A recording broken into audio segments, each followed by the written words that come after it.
यह कहानी एक छोटे से गांव के लड़के आरव की है। आरव बहुत ही होशियार और मेहनती लड़का था, लेकिन उसके मन में हमेशा एक सवाल घूमता रहता था, मैं अपने दोस्त कबीर जैसा क्यों नहीं हूँ। कबीर पढ़ने में बहुत अच्छा था, खेलकूद में भी अव्वल, और गांव में सब उसकी तारीफ करते थे। आरव को लगता था कि वह कभी भी कबीर जैसा नहीं बन पाएगा। जब भी लोग कबीर की तारीफ करते, आरव चुपचाप एक कोने में बैठकर सोचने लगता, काश मैं भी कबीर जैसा होता। आरव हर दिन खुद की तुलना कबीर से करता। वह सोचता कि कबीर के पास कितनी अच्छी किताबें हैं, उसके कपड़े कितने अच्छे हैं और वह कितनी आसानी से हर चीज़ में पहला नंबर ले आता है। धीरे धीरे आरव का आत्मविश्वास खत्म होने लगा। वह खुद को बेकार और कमज़ोर समझने लगा। उसकी पढ़ाई में भी गिरावट आने लगी और वह किसी से ज़्यादा बात नहीं करता था।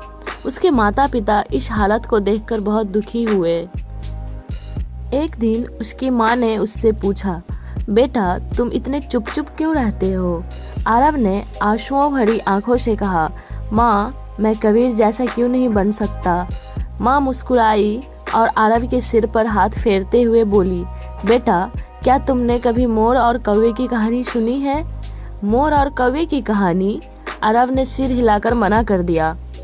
माँ ने कहा, कौवा सोचता था कि मोर कितना सुंदर होता है, उसकी पंख कितने रंग बिरंगे होते हैं, लेकिन मोर सोचता था कि कौवा कितना आज़ाद है, वह बिना किसी डर के उड़ सकता है।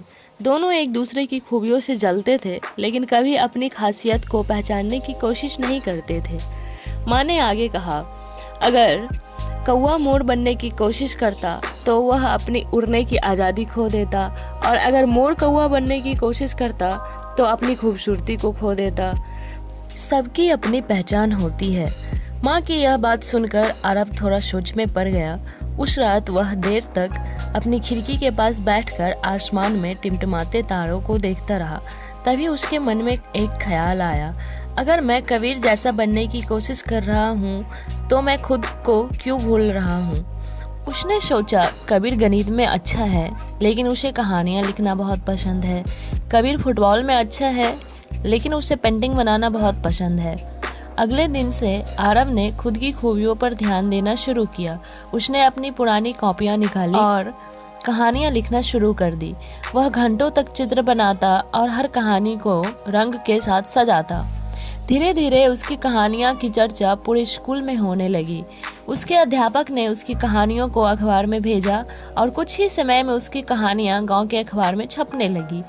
अब लोग कबीर के साथ साथ आरव की भी तारीफ करने लगे, लेकिन इस बार आरव को किसी से जलन नहीं थी, क्योंकि अब उसे अपनी पहचान मिल चुकी थी।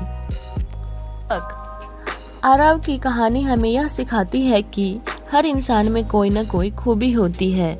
अगर हम अपनी तुलना दूसरों से करने लगेंगे तो अपनी खासियत को कभी पहचान नहीं पाएंगे।